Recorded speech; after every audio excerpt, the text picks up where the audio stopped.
നമസ്കാരം. മധ്യകാല ഇന്ത്യ അധികാര കേന്ദ്രങ്ങൾ എന്ന നമ്മുടെ 1-ാം ചാപ്റ്ററിൻ്റെ ആദ്യ ഭാഗം നിങ്ങൾ പഠിച്ചിട്ടുണ്ട്. യമുനാ നദി തൻ്റെ തീരത്തുള്ള മനോഹരമായ സൗധങ്ങളുടെ കഥ പറഞ്ഞു തുടങ്ങിയ ചാപ്റ്റർ ഒരു അധികാര കേന്ദ്രമായി മാറാൻ ഡൽഹിയെ സ്വാധീനിച്ച ഭൂമിശാസ്ത്ര പ്രത്യേകതകളെക്കുറിച്ചാണ് നമ്മൾ ആദ്യം ചർച്ച ചെയ്തത്. എന്തൊക്കെയായിരുന്നു ഈ ഭൂമിശാസ്ത്ര പ്രത്യേകതകൾ ഒന്ന് പറയാമോ? ഒന്ന്, ആരവല്ലി പർവ്വതനിരകളുടെ സാന്നിധ്യം. 2, ഇന്ത്യയിലെ ഏറ്റവും ഫലഭൂയിഷ്ഠമായ ഇന്തോ ഗംഗാട്ടിക് പ്ലെയിനിലാണ് ഡൽഹി എന്ന് പറയുന്ന നമ്മുടെ പ്രദേശം സ്ഥിതി ചെയ്യുന്നത്, അതിൻ്റെ ഫലഭൂയിഷ്ഠത. തുടർന്ന് യമുനാ നദിയുടെ സാന്നിധ്യം, അതിനെക്കുറിച്ചൊക്കെ ഡീറ്റെയിൽ ആയിട്ട് ടീച്ചർ പറഞ്ഞു തന്നിട്ടുണ്ട്, ഞാൻ അതിലേക്കൊന്നും പോകുന്നില്ല. അങ്ങനെ AD 8-ാം നൂറ്റാണ്ടിൽ തൊമരവംശം ഡൽഹി കേന്ദ്രമായിട്ട് ഒരു ഭരണം സ്ഥാപിക്കുന്നു. തുടർന്ന് ചൗഹാൻ വംശം അധികാരത്തിൽ വരുന്നു. ആ ചൗഹാൻ വംശത്തിലെ അവസാനത്തെ രാജാവായ പൃഥ്വിരാജ് ചൗഹാനെ 1192 ഘോറിലെ രാജാവായ മുഹമ്മദ് ഗോറി പരാജയപ്പെടുത്തുന്നു. എന്നിട്ട് അദ്ദേഹം തൻ്റെ സൈന്യാധിപനായ കുത്തബുദ്ദീൻ ഐബക്കിനെ തൻ കീഴ്പ്പെടുത്തിയ പ്രദേശത്തിൻ്റെ ഭരണാധികാരിയായി നിയമിച്ചുകൊണ്ട് അടുത്ത പ്രദേശം കീഴ്പ്പെടുത്തുവാനായിട്ട് യാത്രയിരിക്കുന്നു. ആ യാത്രയിൽ 1206 കുത്തബുദ്ദീൻ ഐബക്ക് മുഹമ്മദ് ഗോറിയുടെ മരണശേഷം ഡൽഹിയുടെ ഭരണാധികാരിയായി സ്വയം പ്രഖ്യാപിക്കുകയും ഡൽഹിയിൽ ഒരു പുതിയ വംശം സ്ഥാപിക്കുകയും ചെയ്തു. ആ വംശമാണ് അടിമ വംശം എന്ന് നമ്മൾ വിളിച്ചു, അല്ലെങ്കിൽ മംലൂക്ക് വംശം എന്ന് അറിയപ്പെട്ടു. എന്തുകൊണ്ടായിരിക്കും അടിമ വംശം എന്നൊരു പേര് അതിന് വരാൻ കാര്യം? കുത്തബുദ്ദീൻ ഐബക്ക് മുഹമ്മദ് ഗോറിയുടെ അടിമയായിരുന്നു. ആ വംശത്തിൽ ഏകദേശം 11 രാജാക്കന്മാര് ഇന്ത്യ ഭരിച്ചു. ആ രാജാക്കന്മാരിൽ ഭൂരിഭാഗം പേരും അല്ലെങ്കിൽ അറിയപ്പെടുന്നവരെല്ലാം അടിമകളുമായിരുന്നു. ഏതാണ്ട് 321 വർഷം ഈ 5 രാജവംശങ്ങൾ നമ്മുടെ ഡൽഹി കേന്ദ്രമായി ഇന്ത്യ ഭരണം നടത്തി. നിങ്ങൾ സ്ക്രീനിൽ ഒരു ചിത്രം കാണുന്നുണ്ടോ? യെസ്, ഏതാണിത്? ഒരു മിടുക്കം പറഞ്ഞിട്ടുണ്ടല്ലോ. ഓക്കെ, കുത്തബ് മിനാർ. എത്ര ഉയരമെന്നറിയോ? 73 മീറ്ററാണ്. 73 മീറ്റർ ഒരു ദിവസം കൊണ്ടാണ് തീർത്തേ, അല്ല ഒരു രാജാവാണ് തീർത്തേ. കുത്തബുദ്ദീൻ ഐബക്കാണ് ഇതിൻ്റെ പണി ആരംഭിച്ചത്. എന്നാൽ ഇത് പൂർത്തീകരിച്ചത് അദ്ദേഹത്തിന് ശേഷം അധികാരത്തിലെത്തിയ ഇൽത്തുമിഷ് ആയിരുന്നു. കുത്തബുദ്ദീൻ ഐബക്കിന് ശേഷം സ്വാഭാവികമായിട്ടും അധികാരത്തിലെത്തിയത് അദ്ദേഹത്തിൻ്റെ മകനായ ആരം ഷാ ആയിരുന്നു. പക്ഷേ അദ്ദേഹം അത്ര കഴിവുള്ള ഒരു നല്ല ഭരണാധികാരി ആയിരുന്നില്ല. അതുകൊണ്ട് എന്താ പറ്റിയത്? കുത്തബുദ്ദീൻ ഐബക്കിൻ്റെ മകളുടെ ഭർത്താവായ ഇൽത്തുമിഷ്, പെരുമറക്കരുത്, ഇൽത്തുമിഷ്, അതായത് നമ്മുടെ മംലൂക്ക് വംശത്തിലെ അടിമ വംശത്തിലെ ഏറ്റവും പ്രധാനപ്പെട്ട ഭരണാധികാരികളിൽ ഒരാളായ ഇൽത്തുമിഷ് അധികാരത്തിലെത്തി. തൻ്റെ സാമ്രാജ്യത്തെ ഉത്തരേന്ത്യ മുഴുവൻ വ്യാപിപ്പിച്ച ഒരു ഭരണാധികാരിയായിരുന്നു ഇൽത്തുമിഷ്. അപ്പോൾ ഇന്നത്തെ പാകിസ്ഥാന്റെ ഭാഗമായ ലാഹോർ, മുൾട്ടാൻ, അതോടൊപ്പം തന്നെ ഇന്ത്യയുടെ കിഴക്കേ ഭാഗമായ ബംഗാൾ, അതായത് പടിഞ്ഞാറ് മുതൽ കിഴക്ക് വരെയുള്ള ഒറ്റ വാക്കിൽ പറഞ്ഞു കഴിഞ്ഞാൽ ഉത്തരേന്ത്യൻ മഹാസമതലം മുഴുവൻ കീഴടക്കിയത് ആരായിരുന്നു? ഇൽത്തുമിഷ് ആയിരുന്നു. ഒരുപാട് ഭരണ നേട്ടങ്ങളുള്ള ഒരു നല്ല ഭരണാധികാരിയായിരുന്നു ഇൽത്തുമിഷ്. തൻ്റെ സാമ്രാജ്യത്തിൽ അദ്ദേഹം ഒരു ഏകീകൃത നാണയ വ്യവസ്ഥ കൊണ്ടുവന്നു. അല്ലേ, നമുക്കറിയാം, നമുക്ക് ഇന്ത്യയിൽ ഒരു നാണയ വ്യവസ്ഥയുണ്ട്. നമ്മൾ ഇന്ത്യയുടെ കറൻസിക്ക് ഇന്ത്യൻ രൂപ എന്നാണ് പറയുക. അമേരിക്കയുടെ കറൻസിക്ക് എന്താ പറയുക? പറയാവോ? അമേരിക്കൻ ഡോളർ അല്ലേ? അപ്പോൾ ലോകത്തുള്ള രാജ്യങ്ങളിലെല്ലാം അവരുടെ നാണയത്തിന് ഓരോ പേരുണ്ട്. അതുപോലെ ഇൽത്തുമിഷ് കൊണ്ടുവന്ന നാണയത്തിനും ഒരു പേരുണ്ടായിരുന്നു. 2 തരം നാണയങ്ങളാണ് അദ്ദേഹം കൊണ്ടുവന്നത്. ആ നാണയങ്ങൾ ഇവയായിരുന്നു: തങ്ക, മറ്റൊന്ന് ജിതൽ. നിങ്ങൾ സ്ക്രീനിൽ അതിൻ്റെ ചിത്രങ്ങൾ കാണുന്നുണ്ടാവും അല്ലേ? ഈ നാണയങ്ങളായിരുന്നു ഇൽത്തുമിഷ് ഭരണത്തിലെത്തിയപ്പോൾ തൻ്റെ സാമ്രാജ്യത്തിൽ വ്യാപിപ്പിച്ചത്. ഇൽത്തുമിഷിന് ശേഷം ഭരണത്തിലെത്തിയത് അദ്ദേഹത്തിൻ്റെ മകളായ സുൽത്താന റസിയ ആയിരുന്നു. ഒരുപക്ഷെ നമ്മൾ ചരിത്രം പരിശോധിക്കുമ്പോൾ, അല്ലെങ്കിൽ സൽത്തനത്ത് കാലഘട്ടത്തിൻ്റെ ചരിത്രം പരിശോധിച്ചാൽ, ഈ കാലഘട്ടത്തിലെ ഏക വനിതാ ഭരണാധികാരിയായിരുന്നു ആര്? സുൽത്താന റസിയ അല്ലേ? പെൺകുട്ടികൾക്കൊക്കെ ഒരു അഭിമാനമല്ലേ? സ്ത്രീകൾ ഇന്ത്യ ഭരിച്ചിട്ടുണ്ട്. പക്ഷേ ഒരു സ്ത്രീ ഭരിക്കുന്നു എന്നുള്ളതിൻ്റെ ഒരു വലിയ പ്രശ്നം ഉണ്ടായിരുന്നു. അതുകൊണ്ട് അധിക നാള് ആർക്ക് തുടരാൻ പറ്റിയില്ല? സുൽത്താന റസിയയ്ക്ക് തൻ്റെ സാമ്രാജ്യത്തിൽ, അല്ലെങ്കിൽ തൻ്റെ രാജ്യത്ത്, അല്ലെങ്കിൽ തൻ്റെ സാമ്രാജ്യത്തിൻ്റെ ചക്രവർത്തിനിയായിട്ടിരിക്കാൻ കഴിഞ്ഞില്ല. അവർ സ്ഥാനം ഒഴിയേണ്ടി വന്നു. മംലൂക്ക് വംശത്തിലെ അടുത്ത ഏറ്റവും പ്രധാനപ്പെട്ട ഭരണാധികാരിയായിരുന്നു ബാൽബൻ. ബാൽബന് നല്ല ഒരു ഭരണകർത്താവായിട്ടാണ് ചരിത്രം രേഖപ്പെടുത്തുന്നത്. പക്ഷെ ബാൽബന് ശേഷം 1290 ഈ വംശം അവസാനിക്കുകയും ഡൽഹി കേന്ദ്രമായി പുതിയ ഒരു വംശം സ്ഥാപകമാവുകയും ചെയ്തു. 1290 മുതൽ 1320 വരെ ഡൽഹി കേന്ദ്രമായി ഭരിച്ച അടുത്ത രാജവംശമായിരുന്നു ഖൽജി വംശം. ചില പുസ്തകങ്ങളിൽ ഇതിനെ ഖിൽജി വംശം എന്ന് പറയാറുണ്ട്. ഈ രാജവംശ കാലഘട്ടത്തിലാണ് സൽത്തനത്ത് ഭരണം ഇന്ത്യയുടെ ഭൂരിഭാഗം പ്രദേശങ്ങളിലും വ്യാപിച്ചത്. അതിനെന്തായിരിക്കും കാരണം? അതിന് കാരണമുണ്ട്. നമുക്ക് ആ ഇൽത്തുമിഷിൻ്റെ ഭൂപടം ഒന്ന് നോക്കാം അല്ലേ? ഇൽത്തുമിഷിൻ്റെ ഭൂപടം കണ്ടോ? യെസ് അല്ലേ? ഇനി നമുക്ക് തൊട്ടടുത്തായിട്ട് ഖൽജി വംശത്തിലെ ഏറ്റവും പ്രധാന ഭരണാധികാരിയായ അലാവുദ്ദീൻ ഖൽജിയുടെ സാമ്രാജ്യത്തിൻ്റെ വ്യാപനം ഒന്ന് നമുക്ക് കാണാം. നോക്കിയേ. യെസ്, എവിടെയൊക്കെ ഉണ്ട്? ദക്ഷിണേന്ത്യ വരെ എന്ത് ചെയ്തിരിക്കുന്നു? അലാവുദ്ദീൻ ഖൽജിയുടെ സാമ്രാജ്യം വ്യാപിച്ചിരിക്കുന്നു. സൈനിക നീക്കങ്ങളാണ് നമുക്ക് കാണാൻ കഴിയുന്നത്. ഓക്കെ, ഇനി പറയൂ, ഇൽത്തുമിഷിൻ്റെയും അലാവുദ്ദീൻ ഖൽജിയുടെയും ഭൂപടങ്ങൾ, അല്ലെങ്കിൽ സാമ്രാജ്യ ഭൂപടങ്ങൾ തമ്മിലുള്ള ഒരു പ്രധാന വ്യത്യാസം. അവിടെ ഒരു പ്രത്യേക പ്രദേശം നമ്മൾ കാണേണ്ടതുണ്ട്. ഏതാണ് ആ പ്രദേശം? ആരാ പറഞ്ഞത്? ഓക്കെ, ഗുജറാത്ത് അല്ലേ? ഗാന്ധി ജനിച്ച ഗുജറാത്ത്. ഖൽജി ആദ്യം കീഴടക്കുന്നത് ഏത് പ്രദേശമായിരുന്നു? ഗുജറാത്തായിരുന്നു. ഓക്കെ, എന്താ ഗുജറാത്തിൻ്റെ പ്രത്യേകത? ഇന്ത്യയിൽ ഏറ്റവും നീണ്ട കടൽ തീരമുള്ള, അല്ലെങ്കിൽ ഏറ്റവും നീളം കൂടിയ തീരപ്രദേശമുള്ള സംസ്ഥാനമാണ് ഗുജറാത്ത്.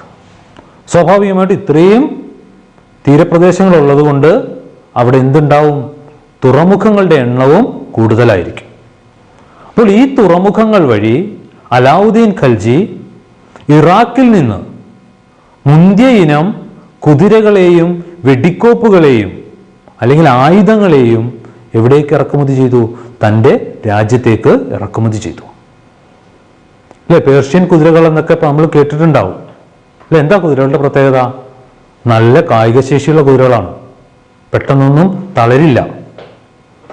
അപ്പോൾ എന്ത് പറ്റും? ആ കുതിരകളെ ഉപയോഗിച്ച് തനിക്ക് കൂടുതൽ ദൂരം സഞ്ചരിക്കാൻ പറ്റും. സാധാരണ കുതിരകളേക്കാൾ വേഗത്തിൽ പോകുന്നവയാണ്.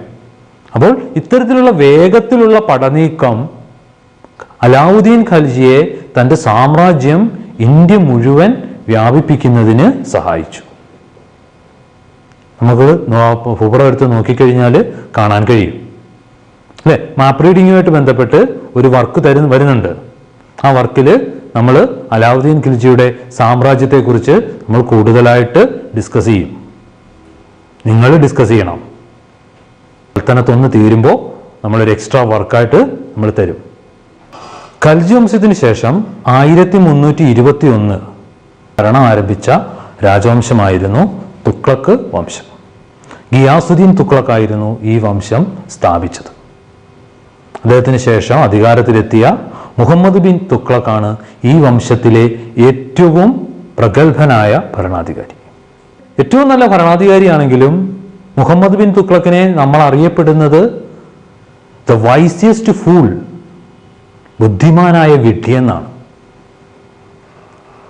എന്തായിരിക്കും അതിന് കാരണം?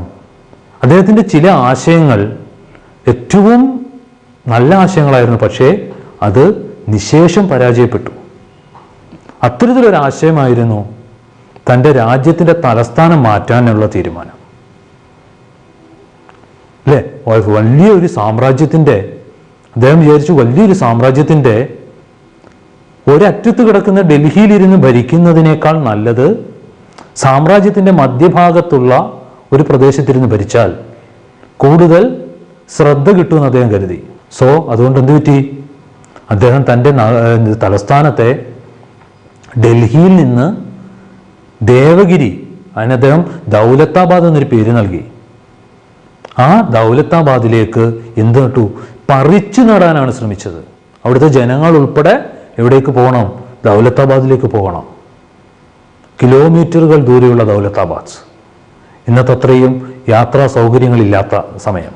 പക്ഷെ ആ തീരുമാനം ഒരു ഹിമാലയൻ ബ്ലണ്ടർ, ലോകവിഡിത്തമാണെന്ന് അദ്ദേഹത്തിന് മനസ്സിലായി. എന്ത് ചെയ്തു? തിരിച്ച് അദ്ദേഹം തൻ്റെ തലസ്ഥാനത്തെ തിരികെ ഡൽഹിയിലേക്ക് മാറ്റി.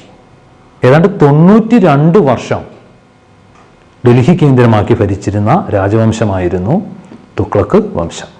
1321 മുതൽ 1413 വരെ തുഗ്ലക്ക് വംശം ഡൽഹി കേന്ദ്രമാക്കി ഭരണം നടത്തി. തുടർന്ന് ഭരണത്തിൽ വന്നത് സയ്യിദ് വംശമായിരുന്നു. കിസർ ഖാൻ ആയിരുന്നു ഈ വംശം സ്ഥാപിച്ചത്. അതിനുശേഷം ലോധി വംശം അധികാരത്തിൽ എത്തി. ബഹ്ലൂൽ ലോധിയാണ് ഈ വംശത്തിൻ്റെ സ്ഥാപകൻ. ഈ വംശത്തിൽ ഏറ്റവും പ്രധാനപ്പെട്ട രാജാവായിരുന്നു ഇബ്രാഹിം ലോധി. ഏറ്റവും പ്രധാനപ്പെട്ട രാജാവായിരുന്നു എന്ന് മാത്രമല്ല, സൽത്തനത്ത് വംശത്തിലെ ഏറ്റവും അവസാനത്തെ രാജാവ് കൂടിയായിരുന്നു ആര്? ഇബ്രാഹിം ലോധി. ഓക്കെ, നമുക്ക് ഇനി ഈ 5 വംശങ്ങളെയും ആ ഭരണാധികാരികളെയും നമുക്ക് ക്രമാനുഗതമായിട്ട് ഒന്ന് പരിചയപ്പെടാം. ശരി, നമുക്ക് സൽത്തനത്ത് വംശങ്ങളെ എല്ലാം ഒന്ന് പെട്ടെന്നൊന്ന് പറഞ്ഞു പോകാം. 1206 മുതൽ 1526 വരെ ഡൽഹി കേന്ദ്രമായി ഭരിച്ച ഭരണവംശമാണ് സൽത്തനത്ത് വംശം. അതിൽ 5 പ്രധാന രാജവംശമായിരുന്നു ഉണ്ടായിരുന്നത്. ഒന്ന് മംലൂക്ക് വംശം അല്ലെങ്കിൽ അടിമ വംശം. 1206 മുതൽ 1290 വരെയാണ് ഈ വംശം ഡൽഹി കേന്ദ്രമായി ഭരിച്ചത്. കുത്തബുദ്ദീൻ ഐബക്ക്, ഇൽത്തുമിഷ്, ബാൽബൻ എന്നിവരായിരുന്നു പ്രധാന ഭരണാധികാരികൾ. പ്രധാനപ്പെട്ട ഒരു വനിതാ ഭരണാധികാരി ഈ വംശത്തിലായിരുന്നു. ആ മഹദിയുടെ പേരായിരുന്നു സുൽത്താന റസിയ. 11 രാജാക്കന്മാരായിരുന്നു ഈ വംശത്തിൽ ഉണ്ടായിരുന്നത്. മംലൂക്ക് വംശത്തിന് ശേഷം 1290 മുതൽ 1320 വരെ ഡൽഹി കേന്ദ്രമായി ഭരിച്ച രാജവംശമായിരുന്നു ഖൽജി വംശം. ജലാലുദ്ദീൻ ഫിറോസ് ഖൽജി ആയിരുന്നു ഇതിൻ്റെ സ്ഥാപകൻ. അലാവുദ്ദീൻ ഖൽജി ആയിരുന്നു ഈ രാജവംശത്തിലെ ഏറ്റവും പ്രധാന ഭരണാധികാരി. 3 ഭരണാധികാരികളായിരുന്നു ഈ രാജവംശത്തിൽ ഉണ്ടായിരുന്നത്. തുടർന്ന് 1321 മുതൽ 1413 വരെ ഏതാണ്ട് 11 ഭരണാധികാരികളായിരുന്നു ഈ വംശം ഭരിച്ചത്. ഗിയാസുദ്ദീൻ തുഗ്ലക്ക് ആയിരുന്നു ഈ വംശം സ്ഥാപിച്ചത്. തുടർന്ന് മുഹമ്മദ് ബിൻ തുഗ്ലക്ക്, ഫിറോസ് ഷാ തുഗ്ലക്ക് എന്നിവരായിരുന്നു ഈ വംശത്തിലെ പ്രധാന ഭരണാധികാരികൾ. 11 പേരായിരുന്നു ഈ വംശത്തിൽ ആകെ രാജഭരണം നടത്തിയത്. 1414 മുതൽ 1451 വരെ ഡൽഹി കേന്ദ്രമായി ഭരിച്ച ഭരണവംശമായിരുന്നു സയ്യിദ് വംശം. കിസർ ഖാൻ ആയിരുന്നു ഈ വംശത്തിലെ സ്ഥാപകനും ഏറ്റവും പ്രധാന ഭരണാധികാരിയും. 4 രാജാക്കന്മാരായിരുന്നു, സുൽത്താൻമാരായിരുന്നു ഈ വംശത്തിൽ ഉണ്ടായിരുന്നത്. തുടർന്ന് 1451 മുതൽ 1526 വരെ ഡൽഹി കേന്ദ്രമായി ഭരിച്ച വംശമായിരുന്നു, സൽത്തനത്തിലെ അവസാന വംശമായിരുന്നു ലോധി വംശം. ബഹലൂൽ ലോധിയായിരുന്നു ഈ വംശത്തെ സ്ഥാപകൻ. 3 ഭരണാധികാരികളായിരുന്നു ഈ വംശത്തിലുണ്ടായിരുന്നത്. ഈ വംശത്തിലെ അവസാന ഭരണാധികാരി ഇബ്രാഹിം ലോധിയായിരുന്നു. അദ്ദേഹമായിരുന്നു പ്രധാന ഭരണാധികാരിയായിട്ട് നമ്മൾ കാണുന്നത്. ഓക്കെ, നമ്മൾ സൽത്തനത്ത് വംശത്തെക്കുറിച്ച് പഠിച്ചു. അതിൻ്റെ കുറേ പാഠപുസ്തകമായിട്ട് ബന്ധപ്പെട്ട കുറച്ച് വർക്ക് തന്നു, അത് ചെയ്തു അല്ലേ. ഇനി നിങ്ങൾക്ക് ഇച്ചിരി സമയമെടുത്ത് ചെയ്യാനുള്ള ഒരു ചെറിയ വർക്ക് തരിക. പഠിച്ച 3 വംശങ്ങളുണ്ട്. 1 അടിമവംശം, 2 ഖൽജി വംശം, 3 തുഗ്ലക് വംശം. ഈ 3 വംശങ്ങളുടെയും സാമ്രാജ്യത്തിൻ്റെ മാപ്പ് നമ്മൾ കണ്ടു. ഞാൻ എങ്ങോട്ടാണ് പോകുന്നതെന്ന് മനസ്സിലാവുന്നുണ്ടോ? യെസ്, ഭൂപട വായനയായിട്ട് ബന്ധപ്പെട്ട് ഒരു നല്ല വർക്കിലേക്കാണ് പോവുക. നിങ്ങൾക്ക് ഏറ്റവും രസകരമായൊരു വർക്ക്. എൻ്റെ ടാസ്ക് ഇതാണ്: ഈ രാജവംശങ്ങൾ ഇന്നത്തെ ഇന്ത്യയിലെ ഏതെല്ലാം സംസ്ഥാനങ്ങളിലാണ് വ്യാപിച്ചു കിടക്കുന്നത് ഒന്ന് കണ്ടുപിടിക്കാമോ? നമ്മളിപ്പോൾ പറഞ്ഞു നിർത്തിയത് 1526 ഇന്ത്യയിൽ സുൽത്താൻ ഭരണം അവസാനിച്ച കഥയാണ്. എങ്ങനെയാണ് ഇന്ത്യയിൽ സുൽത്താൻ ഭരണം അവസാനിച്ചത്? നമുക്കെങ്ങനെ കണ്ടുപിടിക്കാൻ പറ്റും? ശരി, നിങ്ങളെല്ലാവരും പാഠപുസ്തകം എടുത്തോ. ഡൽഹി മുഗൾ ഭരണത്തിന് കീഴിൽ എന്നൊരു പാഠഭാഗം ഇവിടെ ഉണ്ട് അല്ലേ? അതൊന്ന് വായിച്ചു നോക്കൂ. വായിച്ചോ? യെസ്. എന്താണ് അവിടെ പറയുന്നത്? 1526 ഡൽഹിക്കടുത്തുള്ള പാനിപ്പത്ത് എന്ന സ്ഥലത്ത് വെച്ച് അഫ്ഗാനിലെ രാജാവായ ബാബർ ലോധി വംശത്തിൻ്റെ അവസാന രാജാവായ ഇബ്രാഹിം ലോധിയെ പരാജയപ്പെടുത്തി ഇന്ത്യയിൽ ഒരു പുതിയ രാജവംശം സ്ഥാപിച്ചു. അന്നത്തെ ചരിത്ര രേഖകൾ പരിശോധിച്ച് നമുക്ക് കാണാൻ പറ്റും. ഏറ്റവും വലിയൊരു സൈന്യമായിരുന്നു ഇബ്രാഹിം ലോധിയുടെ. ഏകദേശം 40,000 പടയാളികൾ ഉണ്ടായിരുന്ന ഇബ്രാഹിം ലോധിയുടെ സൈന്യത്തെ കേവലം 12,000 പടയാളികളാണ് ഉള്ള ബാബറുടെ സൈന്യമാണ് പരാജയപ്പെടുത്തിയത്. ഒരു പുതിയ യുദ്ധതന്ത്രം അല്ലെ പുതിയ യുദ്ധരീതി പരീക്ഷിച്ചാണ് ബാബർ യുദ്ധത്തിൽ വിജയിച്ചത്. പീരങ്കികളുടെയും വെടിമരുന്നുകളുടെയും ഉപയോഗം ആ യുദ്ധത്തിൽ ആർക്ക് മുൻതൂക്കം നൽകി? ബാബറിന് മുൻതൂക്കം നൽകി. അങ്ങനെ വളരെ ആയാസരഹിതമായി ബാബർ എന്ത് നേടിയെടുത്തു? ഡൽഹിയുടെ ഭരണകർത്താവായി മാറി.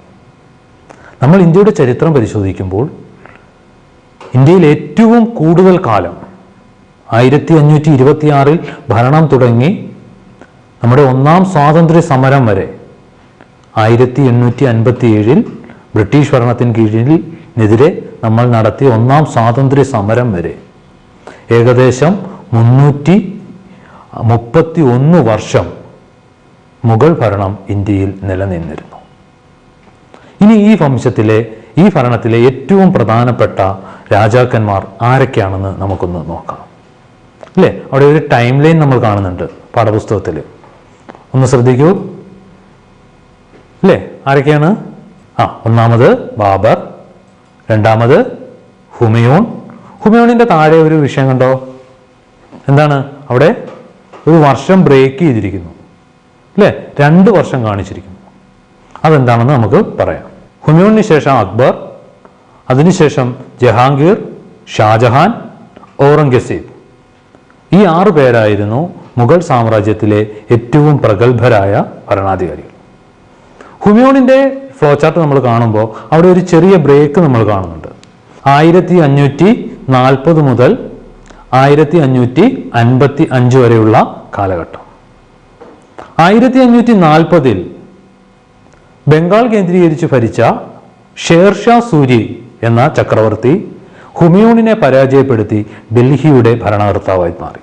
എന്നാൽ വർഷങ്ങൾക്ക് ശേഷം 1555 ഹുമയൂൺ സൂർ ഭരണത്തിലെ അന്നത്തെ രാജാവായിരുന്ന സിക്കന്ദർ ഷാ സൂരിയെ പരാജയപ്പെടുത്തി വീണ്ടും മുഗൾ ഭരണം സ്ഥാപിച്ചു. ഹുമയൂണിന് ശേഷം അദ്ദേഹത്തിൻ്റെ മകനായ അക്ബർ മുഗൾ ഭരണത്തിൻ്റെ ചക്രവർത്തിയായി മാറി. മുഗൾ സാമ്രാജ്യം വിസ്തൃതമാക്കുന്നതിൽ ഏറ്റവും വലിയ പങ്കുവഹിച്ച ചക്രവർത്തിയായിരുന്നു അക്ബർ. അദ്ദേഹം ഒരു വലിയ സൈന്യത്തെ തൻ്റെ കീഴിൽ രൂപീകരിച്ചു. ആ സൈന്യ സമ്പ്രദായ വ്യവസ്ഥയ്ക്ക് ഒരു പുതിയ രീതിയായിരുന്നു അദ്ദേഹം സ്വീകരിച്ചത്. ആ രീതിക്ക് മാൻസബ്ദാരി സമ്പ്രദായം എന്ന പേരിലാണ് അറിയപ്പെട്ടത്. ഈ സമ്പ്രദായം പിൽക്കാലത്ത് മുഗൾ ഭരണത്തിൻ്റെ കേന്ദ്രീകൃത സൈനിക സമ്പ്രദായമായി മാറി. ഈ സമ്പ്രദായം അനുസരിച്ച് ഓരോ ഉദ്യോഗസ്ഥനും ഒരു നിശ്ചിത എണ്ണം സൈനികരെ തൻ്റെ കീഴിൽ തയ്യാറാക്കുന്ന ഒരു വ്യവസ്ഥയായിരുന്നു ഇതിലുണ്ടായിരുന്നത്. ഇതിൻ്റെ ഫലമായി ഒരു സുശക്തമായ സൈന്യത്തെ അക്ബറിന് രൂപീകരിക്കുവാൻ കഴിഞ്ഞു. സാമ്രാജ്യ വ്യാപനത്തിൽ അല്ലെങ്കിൽ തൻ്റെ ഭരണത്തിൽ അക്ബർ വളരെ ഉദാരനായ ഒരു ചക്രവർത്തിയായിരുന്നു. രാജ്യത്തെ എല്ലാ ജനവിഭാഗങ്ങൾക്കും തൻ്റെ ഭരണത്തിൽ അദ്ദേഹം പ്രാധാന്യം നൽകി. അത് ഏറ്റവും പ്രധാനമായിരുന്നു രജപുത്രർക്ക് നൽകിയ പ്രാധാന്യം. രാജ മാൻസിംഗ്, രാജ തോഡർമാൾ, ബീർബൽ, രാജ ജയ്സിംഗ് തുടങ്ങിയവർ അക്ബറിൻ്റെ ഭരണത്തിന് കീഴിലുണ്ടായിരുന്ന ഏറ്റവും പ്രമുഖരായ രജപുത്രർ ആയിരുന്നു. ഈ സൈന്യത്തിൻ്റെയും ഇത്രയും കഴിവുള്ള ഭരണാധികാരികളുടെയും സഹായത്തോടുകൂടി അക്ബർ തൻ്റെ സാമ്രാജ്യത്തിൻ്റെ വ്യാപനം ഉത്തരേന്ത്യ മുഴുവൻ വ്യാപിപ്പിച്ചു. നമുക്ക് അടുത്തായിട്ട് അക്ബറിൻ്റെ സാമ്രാജ്യത്തിൻ്റെ ഒരു മാപ്പ് ഒന്ന് പരിചയപ്പെടാം. എല്ലാവരും കണ്ടോ അപ്പോൾ പാഠപുസ്തകത്തിൽ? അങ്ങനെയാണെങ്കിൽ തൻ്റെ സാമ്രാജ്യത്തെ പ്രധാനപ്പെട്ട നഗരങ്ങൾ അതിൽ കൊടുത്തേപ്പുണ്ട്. അതൊന്ന് പട്ടികപ്പെടുത്താമോ? അക്ബറിൻ്റെ ഘട്ടത്തെക്കുറിച്ച് നമുക്ക് ഏറ്റവും കൂടുതൽ വിവരം കിട്ടുന്നത് അദ്ദേഹത്തിൻ്റെ കാലയളവിൽ അദ്ദേഹത്തിൻ്റെ കൊട്ടാരം പണ്ഡിതനായ അബുൽ ഫൈസൽ എഴുതിയ അക്ബർ നാമ എന്ന കൃതിയിൽ നിന്നാണ്. ഇതിന് 3 ഭാഗങ്ങളാണ് ഉണ്ടായിരുന്നത്. ആദ്യത്തെ ഭാഗം അക്ബറിൻ്റെ മുൻഗാമികളെക്കുറിച്ചും, രണ്ടാമത്തെ ഭാഗം അക്ബറിൻ്റെ ഭരണഘട്ടത്തെക്കുറിച്ചും, മൂന്നാമത്തെ ഭാഗം അക്ബറിൻ്റെ ഭരണ സംവിധാനത്തെക്കുറിച്ചുമാണ് പ്രതിപാദിക്കുന്നത്. ഈ 3-ാം ഭാഗം എയ്ൻ-ഇ അക്ബാരി എന്ന പേരിലാണ് അറിയപ്പെട്ടത്. ശരി, നമുക്കിനി 1-2 ചെറിയ ചിത്രങ്ങളൊന്ന് കാണാം. ഈ ചിത്രങ്ങളൊന്ന് ഐഡൻറ്റിഫൈ ചെയ്യാൻ പറ്റുന്നുണ്ടോ? സ്ക്രീനിൽ നോക്കൂ. ഏതാണ് ഈ ആദ്യം കണ്ട ചിത്രം? പറയാൻ പറ്റുന്നുണ്ടോ? എല്ലാവർക്കും പറയാൻ പറ്റൂ. ഏതാണിത്? റെഡ് ഫോർട്ട് അല്ലേ? എന്താണ് ഇതിൻ്റെ പ്രത്യേകത? ഈ റെഡ് ഫോർട്ടിലാണ് എല്ലാ ആഗസ്റ്റ് 15-നും നമ്മുടെ പ്രധാനമന്ത്രി ദേശീയ പതാക ഉയർത്തുന്നത്. അടുത്ത ചിത്രം ഒന്ന് നോക്കിയേ. ഇതേതാണ്? താജ്മഹൽ. 3-ാമത്തെ ചിത്രം ഏതാണ്? ജുമാ മസ്ജിദ്. ഇത് 3ഉം പണി കഴിപ്പിച്ചത് ഒരാളാണ്. ആരാണ് അദ്ദേഹം? ഷാജഹാൻ അല്ലേ? പെട്ടെന്ന് പറയാൻ പറ്റി. എന്താ കാര്യം? താജ്മഹൽ കണ്ടുകൊണ്ടായിരിക്കുന്നത് അല്ലേ? താജ്മഹലിനെ കുറിച്ച് ഒരുപാട് കഥകളൊക്കെ ഉണ്ട്. അത് നമുക്ക് എപ്പോഴെങ്കിലും അവസരം കിട്ടുമ്പോൾ ചർച്ച ചെയ്യാം. മുഗൾ ഭരണം ഏറ്റവും വികാസം പ്രാപിച്ചത് ഔറംഗസേബിൻ്റെ കാലഘട്ടത്തിൽ ആയിരുന്നു.